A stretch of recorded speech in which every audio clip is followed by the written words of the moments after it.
au moment de Tarawih.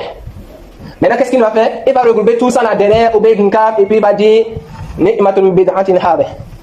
Quelle bonne innovation que celle-ci.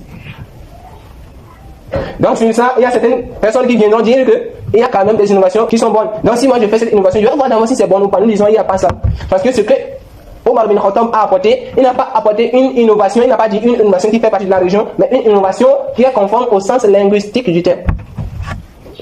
Car de base, autant du prophète, on priait derrière lui le tarawih.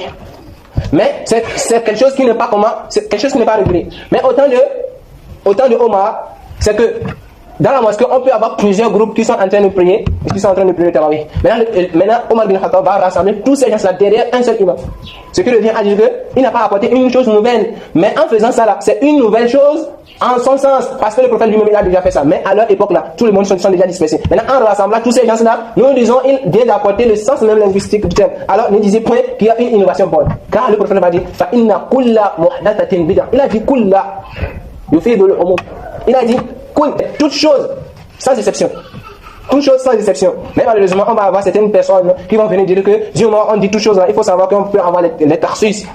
Donc sur ça, ils vont apporter un verset qui sera tout Al-Ahqaf, où Allah Azza wa Jalla va dire yudammiru kulla shay'in bi amri rabbih. Du moment où Allah Azza wa Jalla va faire venir le vent sur le peuple de Ad, Allah Azza wa Jalla va dire yudammiru kulla shay'in bi amri rabbih. Nous disons, vous devez savoir que ça c'est une généralité. Mais la suite du verset, c'est cette précision là qui a prouvé que c'est quoi? C'est un umum makhsus.